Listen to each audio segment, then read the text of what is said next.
bienvenue sur l'art du fait maison. J'avais envie un peu de terminer la vidéo, enfin on pourrait en dire encore beaucoup sur les figuiers, mais d'avancer dans cette série sur les figuiers. Qu'est-ce qui a à faire après la première récolte des figues qui s'est terminée il y a 2 semaines à peu près ici. Et puis je profite de l'occasion pour revenir sur ce terrain où on avait fait la taille corrective de ce figuier qui a un peu de peine cette année, mais qui a quand même quelques branches qui passent les 40-50 cm comme celle-ci ou celle-ci là et même plus. Il est déjà rempli de figues pour cette année, on en voit là quelques-unes. Et je voulais vous dire, parce qu'on en a corrigé plusieurs sur ce terrain, on va filmer un autre qui était gigantesque, comme il réagit beaucoup mieux. Si la première année, il a cet aspect-là, c'était le cas de plusieurs des arbres sur notre terrain qu'on a fait l'année passée. Certains avaient bien réagi, avaient tous poussé un peu, puis certains avaient explosé. Et ceux qui mettent un peu plus de temps, comme celui-ci, l'année prochaine, on va lui couper un petit peu les petites branches qu'il aurait. On va laisser une ou deux, on va choisir les branches pour faire grandir. Et ce figuier, l'année prochaine, si on se retrouve à la même période, peut-être qu'on le fera, il aura tout un autre aspect, il sera gigantesque. On va vite se rendre sur l'autre grand figuier qu'on avait coupé pour vous montrer comme lui a déjà bien réagi. Alors là, on a carrément un énorme figuier, le tronc là, de 50 cm de diamètre. Là, il y a déjà des branches qui passent les 2 mètres. Ça va être facile l'année prochaine de décider, facile non, mais on aura le choix des branches qu'on voudra garder. Il est rempli de milliers de figues. Chaque branche en contient là, en tout cas 10, 15. C'est vraiment une réussite. Donc on voit que la taille, pour tout ce qu'on a coupé l'année passée, c'était incroyable. On voit vraiment qu'il a bien réagi et puis qu'on va lui redonner une seconde vie et essayer de le tenir plus bas parce qu'il montait à presque 3,50 m. C'était vraiment très haut. Là, il est déjà très haut. Mais il est vraiment magnifique. On voit ces branches qui ont poussé là, mais d'une vigueur, un nombre de figues. Magnifique, magnifique. C'est une taille qui a bien réussi. Nous sommes là devant le figuier test, ou le figuier référence, on va l'appeler comme ça. Rappelez-vous, j'avais taillé une branche en figuier unifère, c'est celle qui est là, par là. On va regarder ça de plus près. Et les autres, j'avais laissé aller en bifère, c'est-à-dire que je voulais faire la première récolte. Et j'espérais à la suite de ça faire une taille bifère. Alors il y a des arbres, visiblement, qui réagissent mieux que d'autres vis-à-vis de cette taille. Celui-ci ou cette méthode de faire, celui-ci m'a donné un petit peu de challenge. Certaines branches ont bien fonctionné, c'est-à-dire que j'ai eu des figues sur la base des pousses qu'on poussé l'année passée et les rameaux à la base de ceux-ci sont bien partis, alors que certaines, si je voulais une récolte, j'ai dû laisser partir les rameaux en tête des branches. Et c'est évidemment pas ce qu'on veut faire, parce que sinon je dois faire chaque année la même chose et l'arbre fait que de grandir. Alors, ce n'est pas bien grave, parce que ceux qui ont bien fonctionné, on va les regarder, on va les tailler en fonction de ça. Et ceux qui ont voulu faire un petit peu différemment, je laisse partir cette année. Je récolterai les figues qui sont sur ce bois vert, donc les figues qui vont arriver. Et en l'hiver prochain, je raccourcis tout et je repars à la base. C'est vraiment pas bien grave si on se loupe ou si on ne peut pas faire la taille pour des raisons, on n'est pas là, etc. Pas de souci, le figuier, comme vous avez vu, on peut toujours corriger et je pourrai toujours repartir à la base. Donc ce figuier, il est bien bifère. Par contre, il est très, très vigoureux et il a voulu partir. Certaines choses, je n'ai pas réussi à maîtriser. Cette branche-là, nous l'avions coupée à ce niveau-là pour en faire une branche unifère.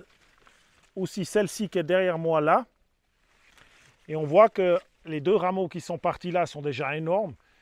Ça, c'est la pousse de cette année qui contient donc à peu près 1, 2, 3, 4, 5, 6, 7, 8, 9, plus de 10 figues parce que des fois elles sont doublées. Et ça continue de pousser. Donc ça, au moment où je coupe une taille unifère, je vois que la réaction de l'arbre, elle est énorme et ça donne quelque chose de gigantesque. Si je regarde par exemple la puissance de cet arbre, ici, certaines tiges ont plus de 3 mètres, comme je regarde celle-ci. Elles ont plus de pouces, plus que 3 mètres cette année. Ouais, 2,50 m. C'est vraiment, ça part de la base de l'arbre. Donc la vigueur de cet arbre n'est pas à remettre en question. Donc encore une fois, la taille corrective qu'il y avait eu il y a 2 ans donne des réactions énormes. Il va falloir faire du tri l'année prochaine, ça va être une taille intéressante.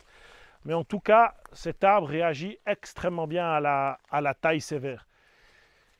Je vais faire aussi une petite chose maintenant qui est extrêmement importante si vous vous situez un peu plus, donc pas sur le pourtour méditerranéen, en tout cas plus au nord que Lyon, sur une partie assez fraîche, plus fraîche que là au sud, vous avez besoin de faire quelque chose. Alors, les rameaux de l'année, ils sont déjà extrêmement avancés ici, ils ont déjà des fugues qui mûrissent. On est déjà en train on a commencé la récolte numéro 2, c'est pour ça que vous voyez des sachets. Ces sachets protègent les premières figues parce que les autres figuiers sur le terrain et aux alentours sont tous un petit peu plus lents que celui-là. Et les oiseaux qui n'ont pas grand-chose à manger en ce moment de fruits, ils ont tendance à être un peu voraces sur nos figues. Alors on les protège avec ces sachets. Alors, maintenant, si vous n'avez pas la chance d'avoir un arbre qui transforme sur les bois de l'année, là, on peut s'approcher de cette branche. Toute cette branche, c'est le bois de cette année. On voit qu'elle se lignifie, qu'elle est verte ici et qu'elle se lignifie. Alors, si vous n'avez pas la chance en ce moment même, à fin juillet, d'avoir déjà les figues dessus, il vous faut faire une opération assez simple, c'est-à-dire que vous allez empêcher la croissance de la branche à ce moment-là. Vous coupez la tête. Au moment où vous coupez la tête, l'arbre va réagir immédiatement en l'espace de 8 à 10 jours. Il va commencer à mettre des figues aux aisselles des feuilles. Vous allez le voir très rapidement parce que comme il n'arrive plus à mettre de l'énergie tout en haut, il va concentrer son énergie sur les boutons de base et puis il va se mettre à faire grossir des figues qui ne sont encore pas présentes. Si on regarde une autre branche, il y en a une de l'autre côté qui est comme ça. On voit celle-ci par exemple qui est énorme là. Elle part de tout là-bas, elle a une figue à la base, mais là elle a presque pas de figue. J'ai coupé il y a 2 jours la tête, on voit que c'est coupé là. Et on voit déjà que les petites figues réagissent et apparaissent. Donc si je prends une autre qui est dans ce cas, alors celle-là j'ai déjà coupé. Voilà une autre énorme. Je l'ai aussi coupée. Je sais que j'en ai laissé une. Voilà. Ici je ne l'ai pas coupée. Dans les aisselles des branches, il n'y a en tout cas pas de figues qui apparaissent. On voit bien la différence à celle que je viens vous montrer. Il n'y a vraiment rien, il n'y a pas de petites figues. Si maintenant, moi, je veux faire apparaître des figues, puis surtout, j'estime que la croissance est assez longue, je prends simplement un sécateur et je coupe la tête. Je fais attention au latex qui va sortir, bien évidemment. Et ça va favoriser la pousse des figues et puis ralentir la croissance de l'arbre, là, qui est complètement folle. Alors, c'est important de faire ça, parce que sinon, vous allez avoir les figues qui viennent, mais comme vous n'avez peut-être pas la chance d'avoir un automne qui va se prolonger jusqu'en octobre-novembre, vous n'aurez pas de figues mûres, vous n'arriverez pas à faire mûrir vos figues. Le seul moyen maintenant de forcer à mûrissement les figues, c'est de couper les têtes. Alors, encore une fois, ça va dépendre des variétés, ça va dépendre de ce que vous avez comme figuier. Est-ce que l'origine de votre figuier, c'est l'origine toute prête, vous savez comment elle réagit? Ce que je raconte, c'est peut-être pas le cas chez vous, elles ont déjà des figues. Ça, c'est à voir au cas par cas. Mais en règle générale, dans la partie septentrionale de la France, si vous faites ça en ce moment, vous n'allez pas mettre à mal les figues qui sont plus basses. Au contraire, vous allez avoir des plus belles figues. Vaut mieux privilégier 5 belles figues que 10 mini qui ne vont pas mûrir. Donc, stoppez la croissance de votre arbre, favorisez maintenant le mûrissement de vos figues. Je répète, ici, je n'aurais pas besoin de le faire, sauf que je n'ai pas envie qu'il aille jusque là-haut. Je n'aurais pas besoin de le faire, je ne vais pas le faire à tous ces rameaux parce qu'elles finiront toutes par mûrir jusqu'en novembre. Donc, on aura le temps de faire la récolte. L'année passée, celui-là et celui-là de figuier, ils avaient toute la peine de grandir. Cette année, il est rempli de figues, il pousse, donc encore une fois, il est tout vieux, on dirait qu'il va mourir. Et pourtant, il a encore de la vigueur. Il a réagi face à la taille corrective. Il lui a fallu 2 ans. Mais cette année, il a des branches qui font 50-60 cm. il a fait une première récolte et maintenant il fait une seconde récolte. Par contre, celui-là, c'est difficile, il y a un mur, j'arriverai pas à tout récolter les figues, c'est dommage. Et puis sur cette allée qu'on appelle l'allée des figuiers, l'année passée, j'ai planté 5 variétés différentes de figues. 1, 2, 3, 4, 5. Certaines sont bifères, certaines sont unifères. Et quand je parle des variétés et que je vous dis chaque arbre peut être différent, maintenant, celui-ci a fourni déjà quelques figues, c'est le Bornholm. Là, il est en train de faire mûrir ses secondes figues. Elles sont déjà passablement grosses pour un petit figuier. Elles sont belles. Donc ça, c'est la deuxième génération. Il a eu les premières à la base ici. Et puis le Ronde de Bordeaux, qui est là, il a des figues toutes beaucoup plus petites. Donc on voit la différence. Ça, c'est un figuier qui aura besoin de plus de temps et de plus de chaleur que le Bornholm qui est là. Et si on va vers un troisième, qui est un figuier unifère pur, c'est-à-dire qu'il n'aura jamais de première récolte, c'est qu'un unifère, c'est la grille olivette. Ce figuier met seulement ses premières petites figues en ce moment, même sous ce climat. Donc, si vous avez une variété comme ça, et que vous êtes dans une partie relativement fraîche, vous oubliez, vous n'aurez jamais une figue. Qu'est-ce qu'il faut faire si vous avez un figuier qui ne donne jamais une figue? La première chose que je préconise, c'est vous allez couper le plus bas possible, laisser quelques branches que vous choisissez et on peut greffer les arbres. On fera ça peut-être la prochaine saison. Je grefferai peut-être éventuellement cette variété ou une autre sur une autre. Mais c'est facile à greffer les figuiers et on pourrait changer la variété. Ce serait dommage d'arracher l'arbre parce qu'il a un système racinaire qui est déjà bien installé. Donc si c'est votre cas, vaut mieux profiter de la vigueur des racines et greffer quelque chose en dessus.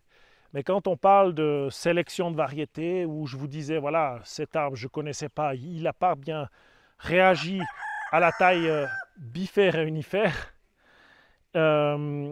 c'est pas une légende. Les arbres sont tous différents, les variétés sont différentes, il faut s'adapter, il faut les connaître. Voilà, mais c'est comme ça, c'est la beauté de la nature. Mais voyez un petit peu les différences entre variété du Nord, variété de Bordeaux, et ça, je pense, c'est une variété italienne qui aime relativement le chaud et qui a besoin de temps. Voilà, j'espère que j'ai fait un bon tour sur les figuiers. Peut-être l'année prochaine, on en reparlera un petit peu, justement pour le greffage. Il y a encore plein de choses qu'on pourrait expliquer sur les figuiers. Et puis, malgré que ça n'a pas vraiment fonctionné comme je voulais, la taille bifère, on a quand même une belle récolte pendant presque un mois, on a eu tous les jours des figues. Et puis, on aura une seconde belle récolte. J'adapterai la taille l'année prochaine. De toute manière, avec les figuiers, comme je vous dis, ils sont tolérants, ils sont faciles à gérer. Si vous vous trompez, vous récupérez. Il y a un coq là qui aime bien chanter. Ils sont tout jeunes, alors il s'entraîne. Il a compris qu'il arrive bien à chanter. Il n'a encore pas de nom. On a Rocky, Rocco, et puis 2 autres, ils n'ont encore pas de nom. Bon, bref. Enfin, profitez de votre saison de figues. N'oubliez pas si vous avez besoin d'accélérer le mûrissement de vos figues, coupez simplement les têtes des figuiers. Ils ont assez grandi en ce moment. Et profitez de faire grossir quelques belles figues plutôt que d'avoir que des toutes petites puis il n'y a rien qui mûrit à la fin. J'espère que ça vous a plu et puis à une prochaine. Au revoir.